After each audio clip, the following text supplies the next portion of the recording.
Hello student, welcome to the sixth lecture of modern periodic table. My name is Ram Parmar और आज के इस lecture में हम लोग डिटेल में डिस्कस करेंगे एप्लीकेशंस ऑफ आयनाइजेशन एंथैल्पी। अगर हम बात करें previous lecture that is lecture number 5 की, तो वहां पे हम लोग ने स्टार्ट किया था कि what is ionisation enthalpy, ionisation enthalpy के इक्वेशंस को कैसे लिखा जाता है। उसके बाद में हमने डिस्कस किया था factors affecting ionisation enthalpy, trends in ionisation enthalpy, और लास्ट में हमने डिस्कस किए थे बहुत सारे एक्सेप्शनल केसेस और आयनाइजेशन एंथैल्पी को कैसे कंपेयर किया जाता है, वो हमने डिस्कस किया था।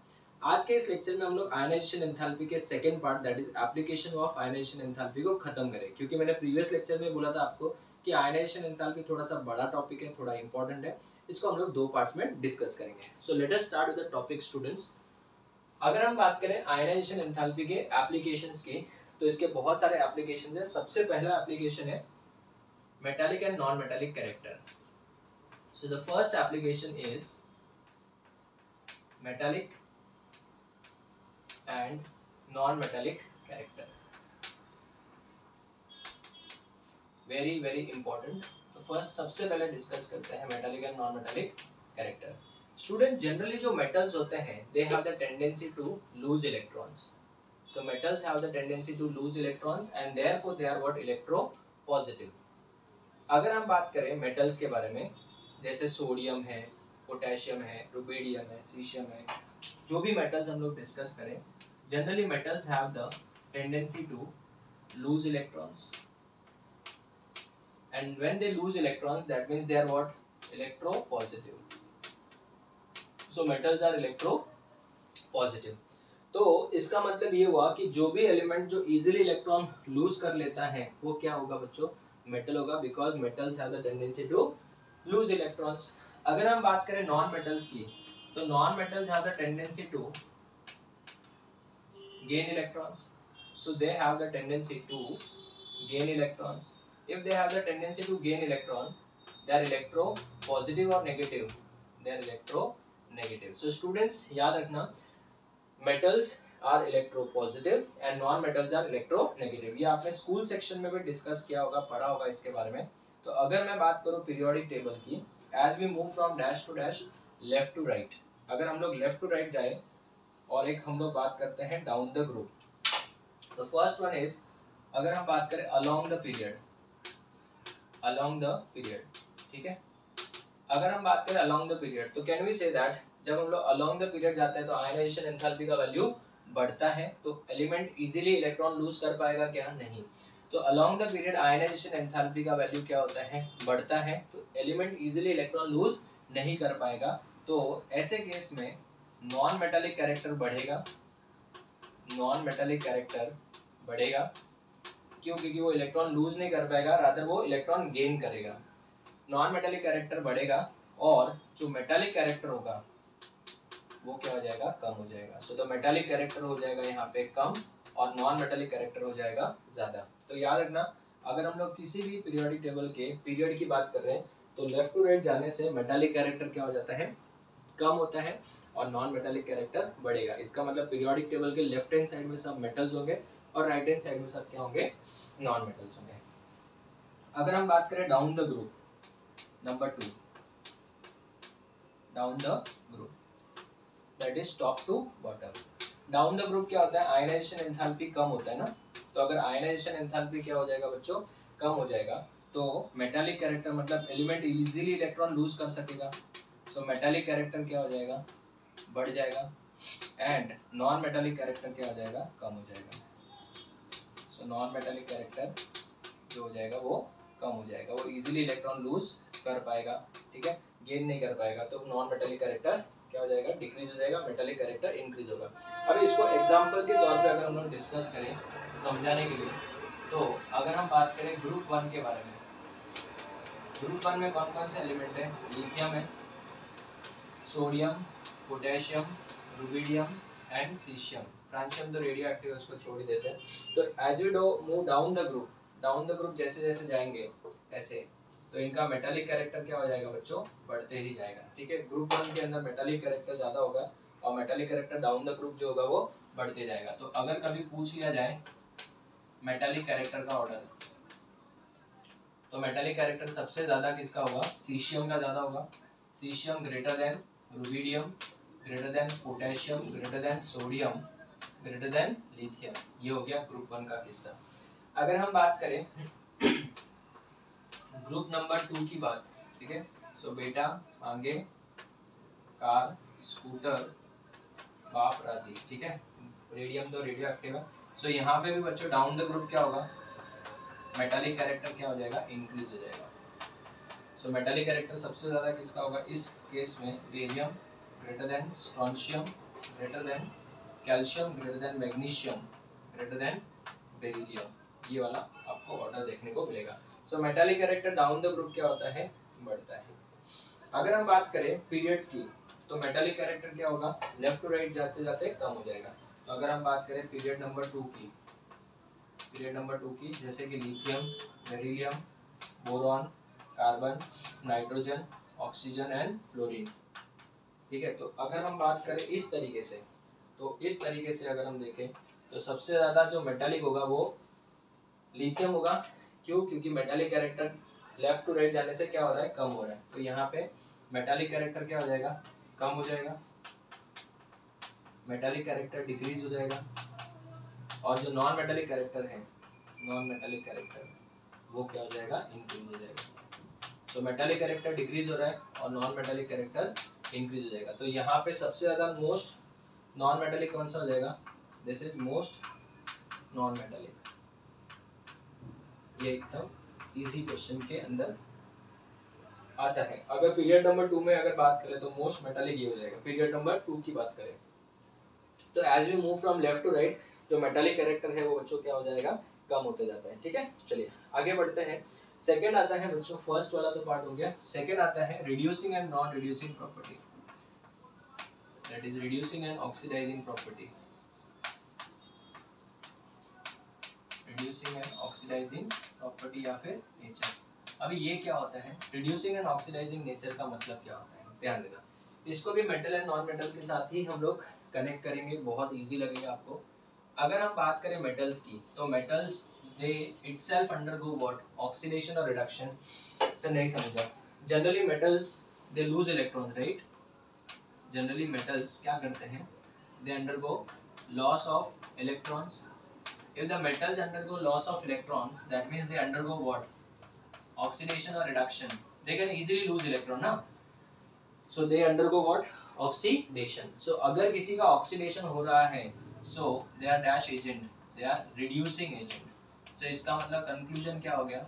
Metals are dash agent. They are good reducing agents. Remember what? Metals are dash agents. They are good reducing agents. तो note statement क्या रहेगा? Metals are good reducing agents। बच्चों ये अच्छे reducing agent होता है, मतलब खुद क्या हो रहा है, ऑक्सीडाइज हो रहा है। अगर वो खुद ऑक्सीडाइज हो रहा है तो सामने वाले को क्या करेंगे, रिड्यूस करेंगे। अगर हम बात करें नॉन मेटल्स के बारे में, नॉन मेटल्स जो होते हैं वो क्या करते हैं, इजीली इलेक्ट्रॉन क्या करते हैं, गेन करते हैं। So they undergo gain of electron. और अगर कोई इलेक्ट्रॉन गेन कर रहा है तो हम लोग क्या बोलते हैं, उसका खुद का क्या हो रहा है, रिडक्शन हो रहा है। और अगर किसी खुद का अगर वो रिडक्शन कर रहा है तो सामने वाले का क्या करेंगे, वो ऑक्सीडाइजिंग। सो ऐसा कौन सा एजेंट हो जाएगा, वो ऑक्सीडाइजिंग एजेंट हो जाएंगे। तो क्या सीखने को मिला, कंक्लूजन स्टेटमेंट है, metals are good reducing agent and non metals are dash, non metals are good dash agent, oxidising agent. Oxidising agents को ऑक्सीडेंट भी बोलते हैं और ऑक्सीडाइजर भी बोलते हैं। तो इससे हमको एक ही चीज सीखने को मिला कि जितना ज्यादा मेटालिक कैरेक्टर बढ़ेगा उसका रिड्यूसिंग स्ट्रेंथ भी उतना ज्यादा ही बढ़ेगा। तो can we say that metallic character increases, reducing strength also increases. Metallic character increases, reducing strength also increases. Non metallic character increases, oxidising strength also increases. तो अगर समझो आपको क्वेश्चन में पूछ लिया जाए, compare reducing nature, compare reducing nature, ठीक है, ऐसा क्वेश्चन पूछ लिया गया। कंपेयर रिड्यूसिंग नेचर में है लिथियम है, सोडियम है, पोटेशियम, रुबिडियम एंड सीशियम। तो बच्चों अभी ये तो बहुत ही इजी क्वेश्चन माना जाएगा। अगर हम बात करें, ये सब मेटल्स है and metals are good reducing agent. तो अगर मेटालिक कैरेक्टर बढ़ेगा तो रिड्यूसिंग नेचर भी बढ़ेगा।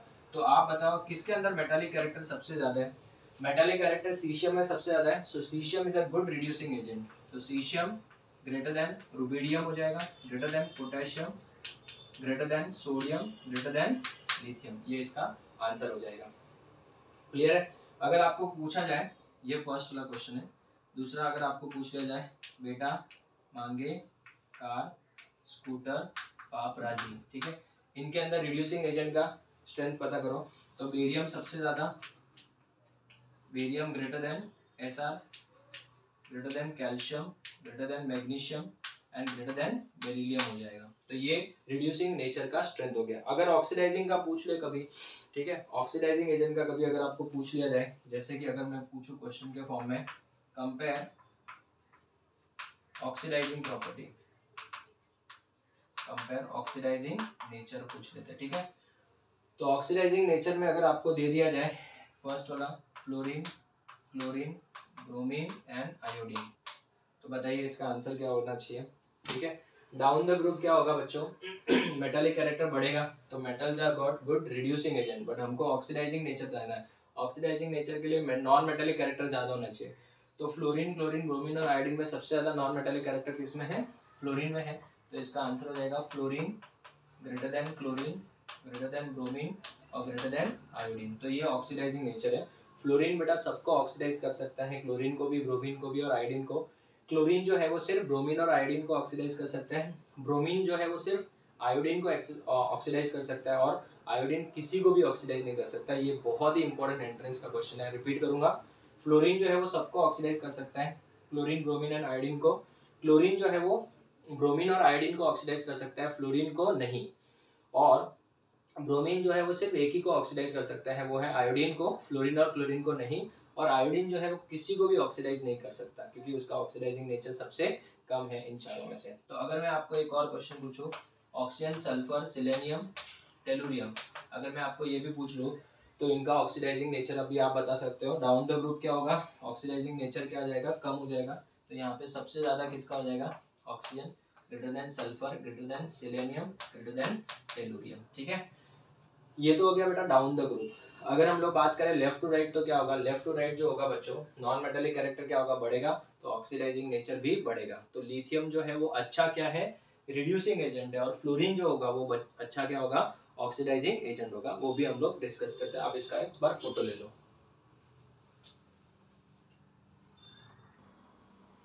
Okay student, so let us discuss this one. अगर हम बात करें पीरियड नंबर 2 की, तो as you move from left to right, metallic character क्या हो रहा है, कम हो रहा है, ठीक है। तो यहाँ पे मेटालिक कैरेक्टर कम हो रहा है। तो अगर हम बात करें लेफ्ट टू राइट की, तो मेटालिक कैरेक्टर डिक्रीज हो रहा है और नॉन मेटालिक कैरेक्टर इंक्रीज हो रहा है।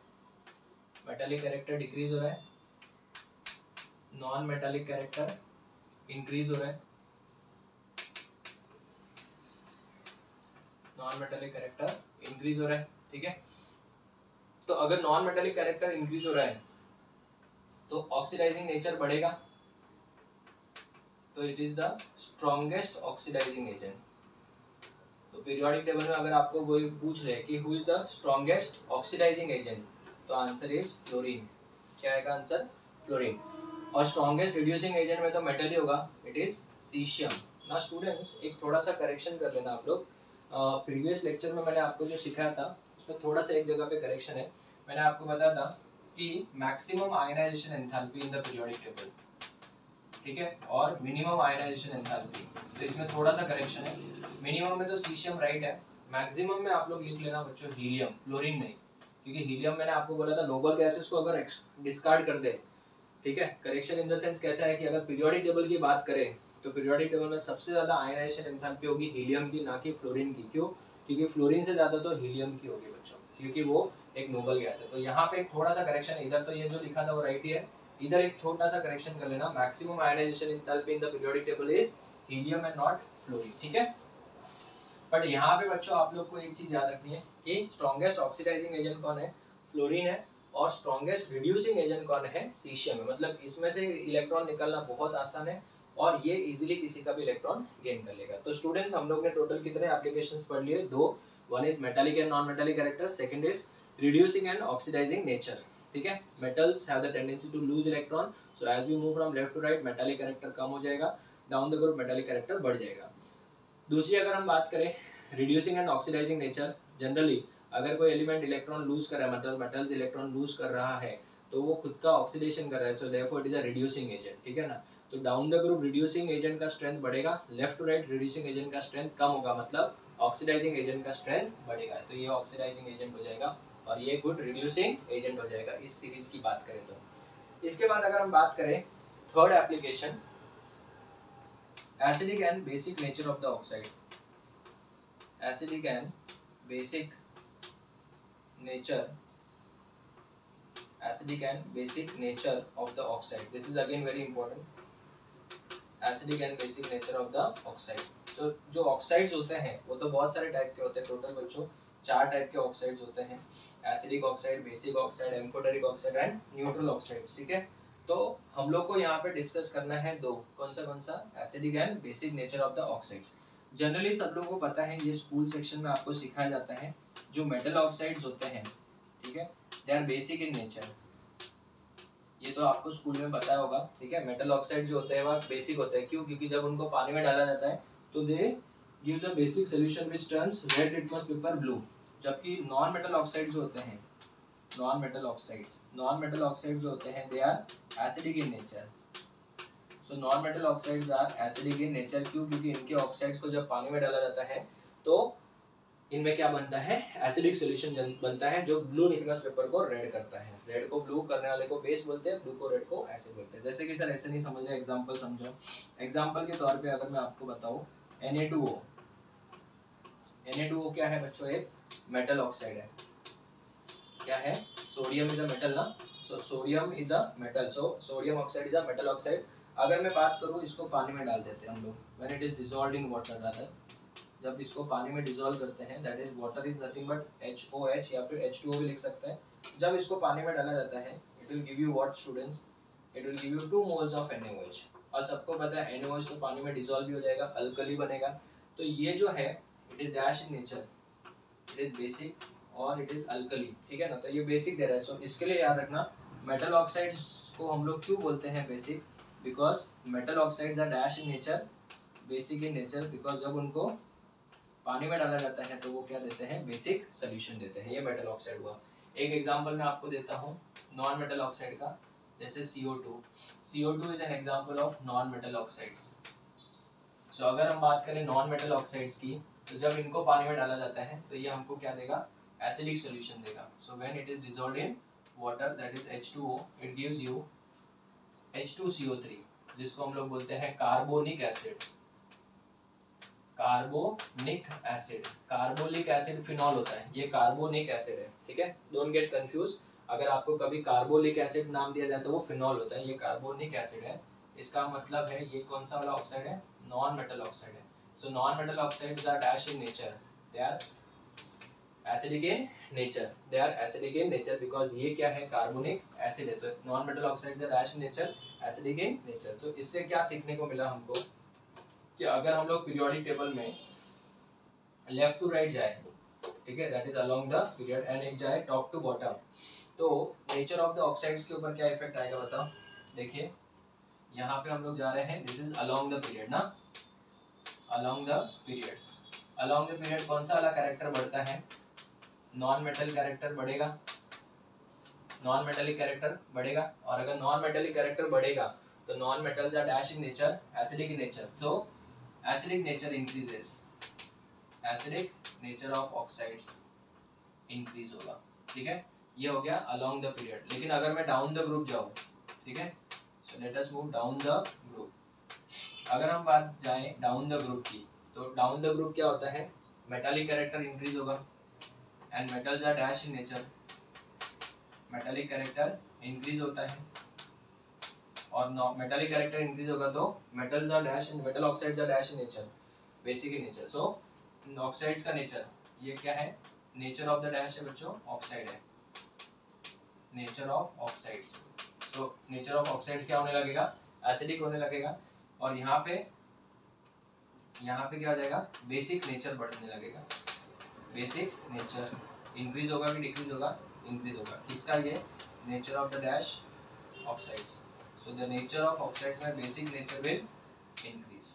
ठीक है, तो ये हो गया एक इम्पॉर्टेंट पॉइंट। अभी हम लोग इसके ऊपर एग्जांपल डिस्कस करेंगे, डोंट वरी, बट आपको ये बेसिक पता होना चाहिए कि मेटालिक कैरेक्टर क्या हो रहा है। अगर मेटालिक कैरेक्टर बच्चों बढ़ रहा है तो basic nature of the oxide will increase, and non metallic character बढ़ रहा है तो acidic nature of the oxide will increase. जैसे कि अगर हम लोग एग्जांपल में देखें, ग्रुप 1 की बात करें, ग्रुप 1, तो ग्रुप 1 में कौन कौन से एलिमेंट्स हैं?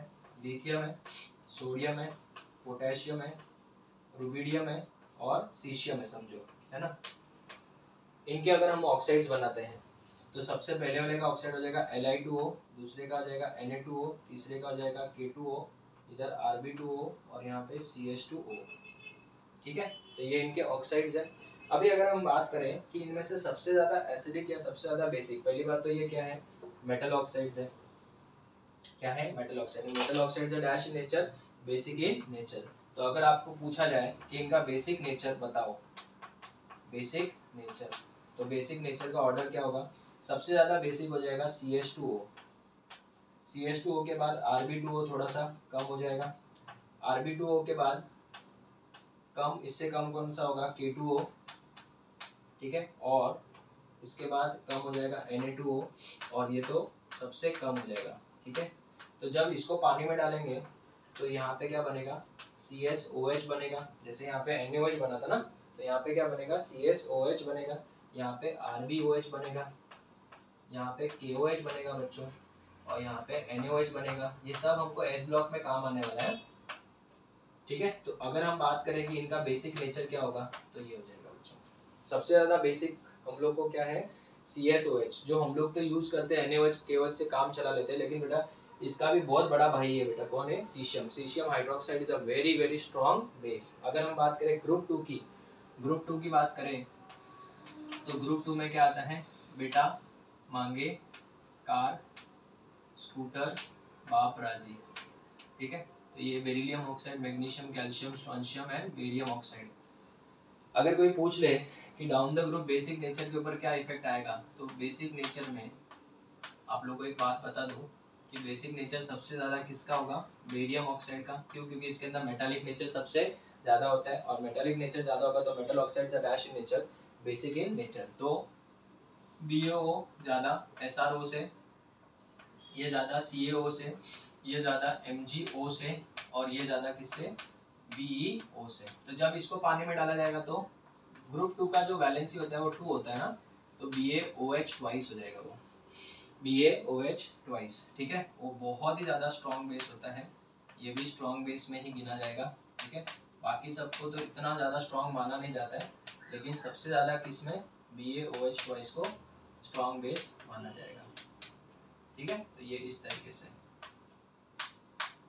ये हो जाएगा। तो ये इनका क्या है? Basic nature, basic nature of oxides and basic nature of hydroxide का ये ऑर्डर है। ठीक है, तो ये हो गया ग्रुप 2 का। अगर हम बात करें पीरियड नंबर 1 की, तो lithium oxide, beryllium oxide, boron oxide.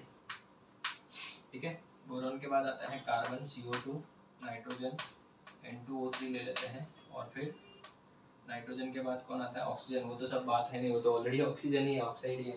ठीक है, तो उनको तो डिस्कस नहीं कर सकते, बट अगर हमको अगर कभी ऐसा पूछा जाए कि बताओ इनका नेचर बताओ, ठीक है, तो as we move from dash to dash, left to right, left to right जाएंगे तो एसिडिक नेचर क्या हो जाएगा? बढ़ जाएगा। And it is very interesting to know that ये जो फर्स्ट वाला है वो क्या है?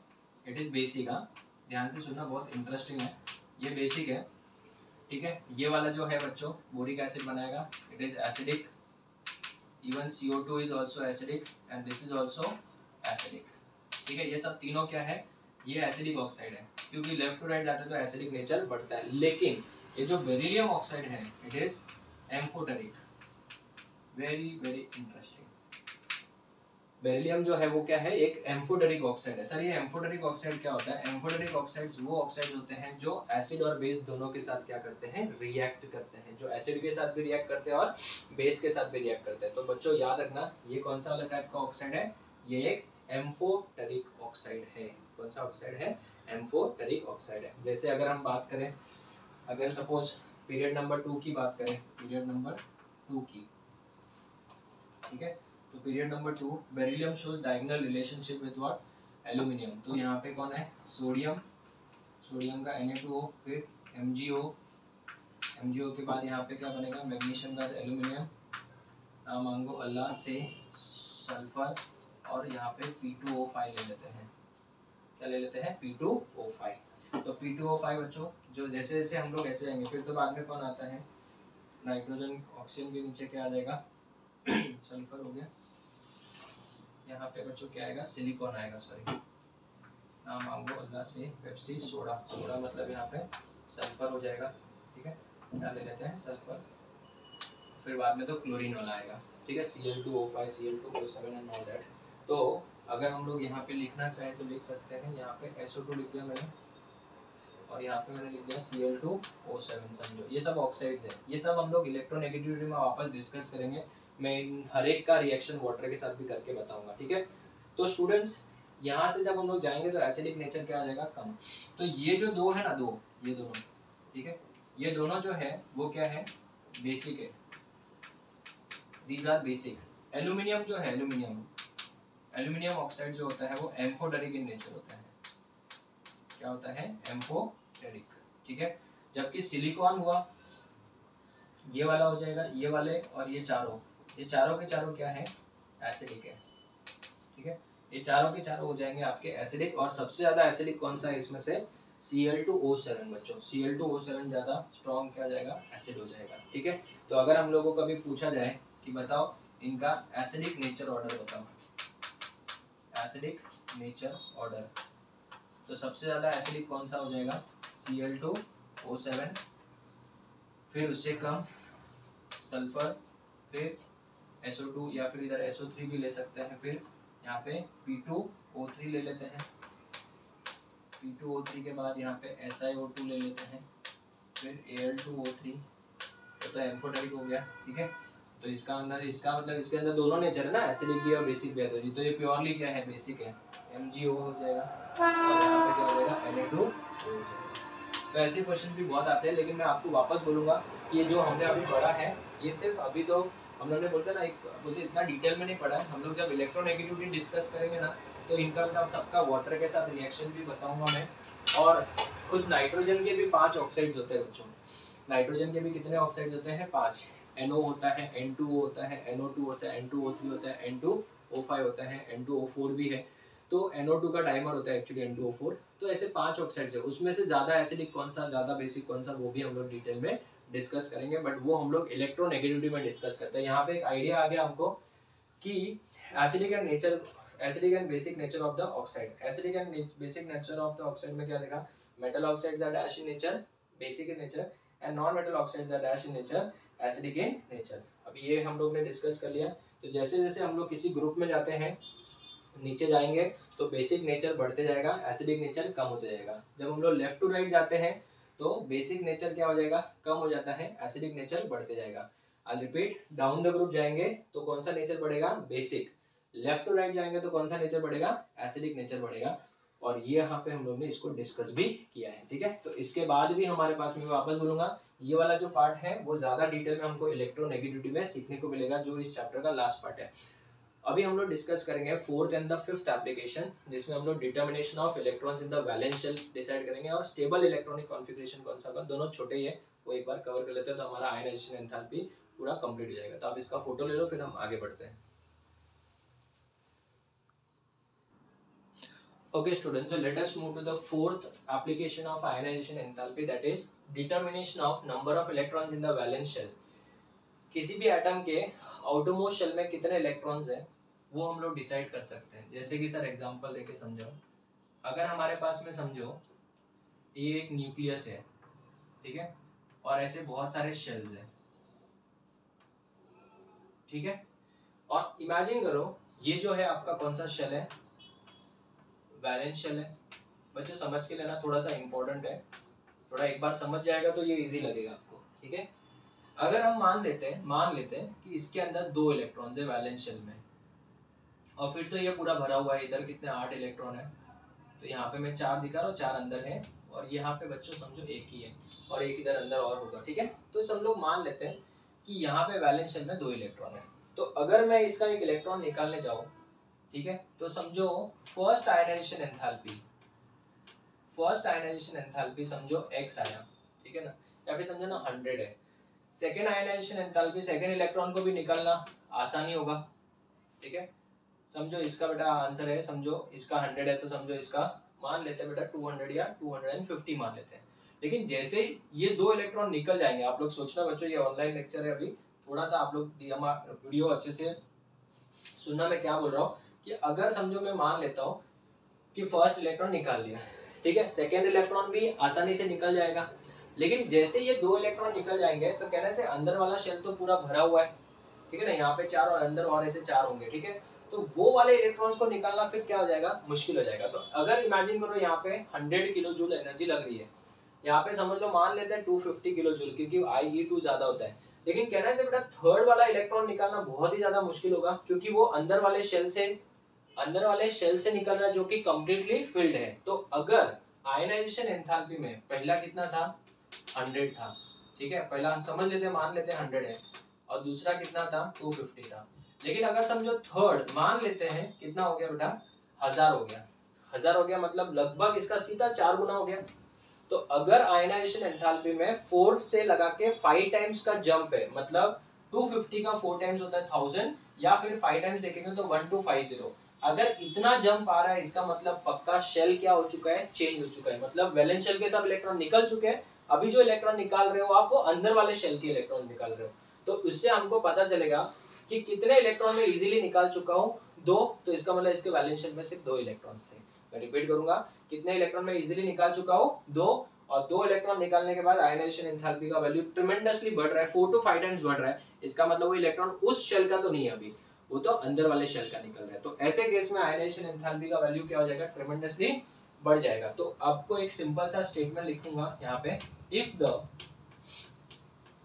ionization enthalpy value increases 4 to 5 times, then it means that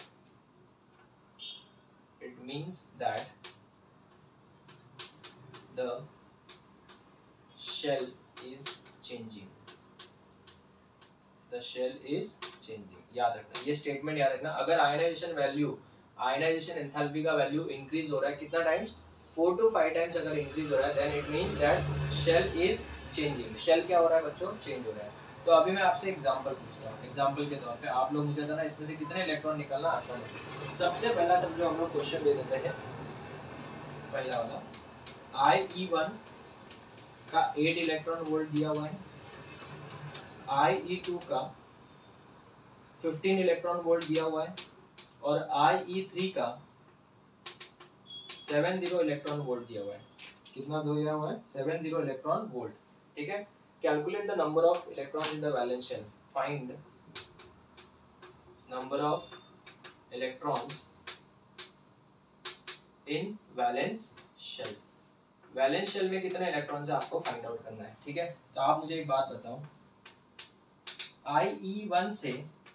IE1 का वैल्यू कितना, 8 इलेक्ट्रॉन वोल्ट है। तो मुझे एक बात बताओ, जब मैं IE2 देख रहा हूँ तो ये वैल्यू कितनी है, 15 इलेक्ट्रॉन वोल्ट है। डोंट यू थिंक बेटा यहाँ से यहाँ पे ये अप्रोक्सीमेटली कितना टाइम्स है, 2 टाइम्स है। तो 2 टाइम्स से तो बेटा कुछ फर्क नहीं पड़ा, कितना टाइम बढ़ना चाहिए, 4 to 5 टाइम्स। इसका मतलब ये वाला इलेक्ट्रॉन और ये वाला इलेक्ट्रॉन सेम शेल में है। लेकिन अगर मैं IE2 का वैल्यू देखूँ कितना है, 15 इलेक्ट्रॉन वोल्ट है, और अगर IE3 का वैल्यू देखूँ तो वो कितना इलेक्ट्रॉन वोल्ट दिया है, 70। तो 15 4 जा 60 होता है। So it is more than 4 times. इसका मतलब ये हुआ कि ये जो थर्ड वाला इलेक्ट्रॉन निकल रहा है वो किसी अंदर वाले शेल का है, उस शेल का नहीं है। तो कितने इलेक्ट्रॉन इजीली निकल रहे हैं, 2 ही इलेक्ट्रॉन, फर्स्ट और सेकेंड, ठीक है। तो इसलिए हम लोग क्या बोलेंगे, नंबर ऑफ वैलेंस इलेक्ट्रॉन जो होगा, number of valence electron in this atom is 2। Number of valence electron in this atom is 2 हो जाएगा, ठीक है। एक और क्वेश्चन देता हूं, आप लोग इसको अटेम्प्ट करिए। First ionisation enthalpy 7 electron volt दिया हुआ है, second ionisation enthalpy 60 electron volt दिया हुआ है, और third ionisation enthalpy 90 electron volt दिया हुआ है। ठीक है, आप इसको तसल्ली से सॉल्व करिए। Number of electrons in the valence shell find out करिए। First ionisation enthalpy 200 kilo joule per mole दिया हुआ है।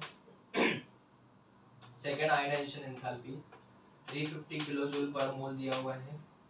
Third ionisation enthalpy 560 electron kilo joule दिया हुआ है, इलेक्ट्रॉन वोल्ट ने किलो जूल दिया।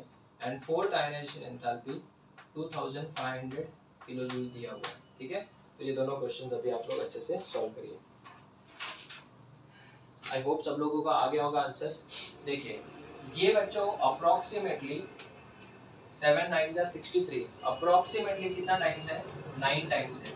मतलब फर्स्ट इलेक्ट्रॉन निकालने के बाद सेकेंड इलेक्ट्रॉन तो निकालना बहुत ही ज्यादा मुश्किल है। तो फिर आगे चेक ही मत करो। आगे चेक क्यों करना है बेटा? हम लोग को पता चल ही गया है कि इसके number of electrons in dash shell, valence shell जो होगा वो कितना हो जाएगा?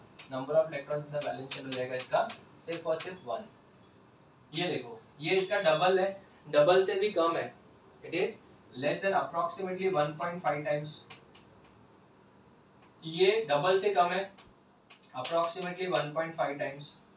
और ये बच्चों 4 टाइम्स से भी ज्यादा है, it is more than approximately 5 times पकड़ के चलते हैं। अप्रोक्सीमेटली 5 टाइम्स 4.5 के लगभग है। तो मुझे एक बात बताओ, पहला इलेक्ट्रॉन निकालना आसान था, दूसरा इलेक्ट्रॉन निकालना आसान था, तीसरा इलेक्ट्रॉन निकालना आसान था, चौथा इलेक्ट्रॉन नहीं निकल रहा है, इसका मतलब वो अंदर वाले शेल का है। So number of electrons in valence shell कितना हो जाएगा? Number of electrons in the valence shell हो जाएगा 3 हो जाएगा बच्चों। So number of electrons in the valence shell is going to be 3। तो मुझे एक बात बताओ, ये कितना इलेक्ट्रॉन इजीली लूज कर सकता है? ऑब्वियसली स्टूडेंट्स कितना? 2। तो इसका मतलब इसका ऑक्सीडेशन स्टेट क्या हो जाएगा? +2। मतलब इतना इलेक्ट्रॉन लूज कर सकता है ना। तो मैग्नीशियम कितना इलेक्ट्रॉन लूज कर सकता है? 2। तो उसका ऑक्सीडेशन स्टेट कितना हो जाएगा? +2। ये कितना इलेक्ट्रॉन लूज कर सकता है? सिर्फ 1। तो इसका ऑक्सीडेशन स्टेट हो जाएगा +1, जैसे सोडियम का। ये कितना इलेक्ट्रॉन लूज कर सकता है? 3। इजीली लूज कर सकता है, तो इसका ऑक्सीडेशन स्टेट हो जाएगा +3। तो वही तो है, to determine the stable electronic configuration, मतलब वो कौन से इलेक्ट्रॉनिक कॉन्फ़िगरेशन का है या कितना इलेक्ट्रॉन वो इजीली लूज कर सकता है या उसका ऑक्सीडेशन स्टेट क्या होगा। तो बेसिकली यही यहाँ पे वापस रिपीट करना है, खाली ऑक्सीडेशन स्टेट के फॉर्म में। मैं बताता हूँ कैसे। अगर समझ लो केस 1 याद रखना, पॉइंट नंबर ए, अगर हायर आयनाइजेशन एंथैल्पी, हायर जैसे n+1 minus lower ionisation enthalpy, अगर higher ionisation enthalpy minus lower ionisation enthalpy is greater than 16 electron volt. ठीक है, it is greater than 16 electron volt. Greater than में भी वो भी बहुत ज्यादा है 16 इलेक्ट्रॉन वोल्ट से। ठीक है, it is very much greater than 16 electron volt. Then the stable electronic configuration, stable oxidation state will be n। Then stable oxidation state, stable oxidation state हो जाएगा n। ये आपको मैं एग्जांपल से समझाऊंगा, ऐसे आपको नहीं समझिएगा, ध्यान दीजिएगा। पहले मैं आपको एक बार खाली ये लिख लेता हूँ फॉर्मूला। अगर higher ionisation enthalpy minus lower ionisation enthalpy is less than और equal to, if it is less than और इक्वल टू कितना? 16 electron volt, then stable oxidation state जो हो जाएगा, ठीक है, ये हो जाएगा आपका n+1। सर कुछ नहीं समझा, इसको बोलते हैं काला अक्षर भैंस बराबर। अब ये आपको ऐसे नहीं समझेगा बेटा, इसके लिए मुझे आपको एग्जांपल ही देने पड़ेंगे। तो वो आप 2 एग्जांपल्स के लिए रेडी रहो, मैं आपको बताता हूँ। देखिए कैसे। अगर हम बात करें सोडियम की, 2 एग्जांपल्स हैं, एक देता हूँ मैं आपको सोडियम का। अगर मैं बात करूँ सोडियम का, तो सोडियम का जो फर्स्ट आयनाइजेशन एंथैल्पी है वो है 5 इलेक्ट्रॉन वोल्ट, एंड इसका जो सेकेंड आयनाइजेशन एंथैल्पी है वो है बच्चों 57.2 इलेक्ट्रॉन वोल्ट। क्लियर है? तो बच्चों ये जो लोअर आयनाइजेशन एंथैल्पी है ना, इसको हम लोग बोलेंगे IEN, और इसको क्या बोलेंगे? तो यहाँ पे मैंने 1 किसको लिया है? n को 1 लिया ना, तो यहाँ पे ये 2 है, तो इधर n+1 हो जाएगा। तो हमको क्या करना है एग्जाम में, आपको चेक करना है कि सोडियम किस में ज्यादा स्टेबल है, फर्स्ट +1 में कि +2 में। तो उसके लिए क्या करोगे, IEN+1 माइनस IEN, आप बताओ इसको सब्ट्रैक्ट करेंगे कितना आएगा? ये है आपका 57.2, माइनस क्या 5, तो 57.2 माइनस 5 करो, ये हो जाएगा 52.5, कितना हो जाएगा 52.5। ना 52.5 is very much greater then dash, 52.5 is very much greater then dash electron volt, 16 electron volt. अगर वो 16 इलेक्ट्रॉन वोल्ट से ज्यादा है तो मुझे तो इसका मतलब ये हुआ कि सेकेंड वाला इलेक्ट्रॉन निकालना बहुत ही ज्यादा मुश्किल है, ठीक है ना, सेकेंड वाला इलेक्ट्रॉन निकालना बहुत ही ज्यादा मुश्किल है। ये देखो ऑलमोस्ट 11 टाइम्स हो गया, तो इसका मतलब इसमें से कितना इलेक्ट्रॉन निकाला जा सकता है, सिर्फ एक। तो एक मतलब n का वैल्यू कितना है, तो इसमें स्टेबल इलेक्ट्रॉन ऑक्सीडेशन स्टेट कौन सा होगा, n होगा ना, कौन सा होगा n, तो n कौन सा है इसमें से, n का वैल्यू 1 है। तो stable oxidation state of sodium, stable oxidation state of sodium is going to be +1। तो सोडियम हमेशा किस ऑक्सीडेशन स्टेट में एग्जिस्ट करना चाहेगा, +1 के टर्म्स में। सर अगर वो 16 इलेक्ट्रॉन वोल्ट से कम आ गया तो कैसे मैं बताता हूँ, जैसे ये वाला एग्जांपल देखो, मैग्नीशियम, मैग्नीशियम का जो फर्स्ट आयनाइजेशन एंथैल्पी है वो है 8 इलेक्ट्रॉन वोल्ट, और इसका जो सेकंड आयनाइजेशन एंथैल्पी है वो है बच्चों 16 इलेक्ट्रॉन वोल्ट, ठीक है, तो बहुत ही कम है सर। तो इसको मैं क्या नाम दूंगा बताओ, IEN दूंगा नाम, और इसको क्या नाम दूंगा, IEN+1 नाम दूंगा।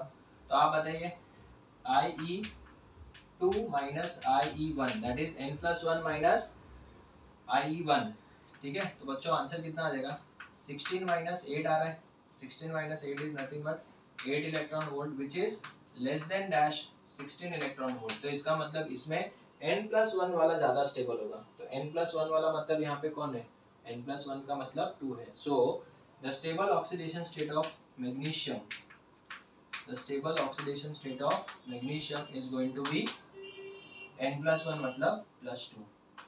This is very very important. तो यहाँ पे टोटल हम लोग ने कितने एप्लीकेशन डिस्कस कर लिए बच्चों, 5 एप्लीकेशन डिस्कस कर लिए, एक बार मेरे साथ रिवाइज कर लिए। फर्स्ट वाला जो है metallic and non metallic character था, दूसरा हम लोग ने डिस्कस किया था metallic and non metallic character के बाद दूसरा हमने पढ़ा था oxidising and reducing nature, oxidising and reducing nature के बाद हम लोग ने थर्ड डिस्कस किया था आपका acidic and basic nature of oxide. Students again I am saying, ये जो acidic and basic nature of the oxide वाला पार्ट है वो हम लोग डिटेल में डिस्कस करेंगे इलेक्ट्रोनेगेटिविटी के एप्लीकेशन में, उसमें लगभग 45 मिनट से वो ही सिखाऊंगा मैं डिटेल में। उसके बाद में फोर्थ एप्लीकेशन हमने डिस्कस किया determination of number of electrons in the valence shell. ये बहुत ही इजी है, इसमें क्या करना है आपको, खाली देखना है कि यहाँ से यहाँ पे तो 4 टाइम्स या 5 टाइम्स नहीं हो रहा है, लेकिन यहाँ से यहाँ पे 4 टाइम्स या 5 टाइम्स हो रहा है, मतलब ये 2 इलेक्ट्रॉन निकालना आसान था, तो इसका बैलेंस नंबर ऑफ इलेक्ट्रॉन्स कितना हो जाएगा, 2 हो जाएगा। ये देखो 7 से सीधा 60 हो गया, मतलब लगभग 9 टाइम्स हो गया। तो अगर 9 टाइम्स हुआ तो मतलब 4 या 5 टाइम्स से चेंज हो गया, तो मतलब शेल चेंज हो रहा है तो इसका मतलब इसके वैलेंस शेल में से सिर्फ एक ही इलेक्ट्रॉन निकाला जा सकता है, इसका मतलब इसके वैलेंस शेल में सिर्फ एक ही इलेक्ट्रॉन था। यहाँ पे मैं 3 इलेक्ट्रॉन आराम से निकाल सकता हूँ, चौथा इलेक्ट्रॉन निकालने में मुझे गड़बड़ लग रही है, तो ये इसके वैलेंस शेल में 3 था। तो ये वाला अगर आपको ये थोड़ा टफ लग रहा है, ये 16 वाला क्या समझ में नहीं आ रहा है सर, तो आप सबसे बढ़िया कर सकते हो, क्या यहाँ पे 4 या 5 टाइम से कम है, नहीं, तो इसका मतलब एक ही इलेक्ट्रॉन निकाला जा सकता है। अगर एक ही इलेक्ट्रॉन निकाला जा सकता है तो +1, क्या यहाँ पे 4 to 5 टाइम्स है, नहीं, तो इसका मतलब ये भी निकाला जा सकता है, ये भी निकाला जा सकता है, तो इसका मतलब इसका स्टेबल ऑक्सीडेशन स्टेट कितना हो जाएगा, +2 हो जाएगा। आई होप सबको समझ में आया होगा। So this is the applications of what, और these are the applications of ionisation enthalpy. बहुत ही डिटेल में मैंने एक एक चीज को समझाया है। तो स्टूडेंट्स नेक्स्ट लेक्चर में हम लोग डिस्कस करेंगे इलेक्ट्रॉन गेन एंथैल्पी या फिर इलेक्ट्रॉन एफिनिटी जिसको बोला जाता है। बहुत सारे स्टूडेंट्स को ये कंफ्यूजिंग लगता है, लेकिन मेरा जो टीचिंग टेक्निक है इसको सिखाने का वो बहुत ही इजी है, इससे आपको चीज़ें बहुत अच्छे से समझ में आ जाएगी। तो नेक्स्ट लेक्चर में will be starting with electron gain enthalpy. वो ज़्यादा बड़ा टॉपिक नहीं है, एक ही लेक्चर में खत्म हो जाएगा, और फिर उसके बाद लगभग 2 और लेक्चर लगेंगे जिसमें हम लोग को डिस्कस करना पड़ेगा इलेक्ट्रोनेगेटिविटी। तो स्टूडेंट्स इलेक्ट्रोनेगेटिविटी बहुत ज़्यादा इंपॉर्टेंट है, बिकॉज ऑलमोस्ट हर चैप्टर में इनऑर्गेनिक के आपको इलेक्ट्रोनेगेटिविटी का यूज आएगा ही आएगा। So we'll meet in the next lecture. Till then, thank you students. Take care.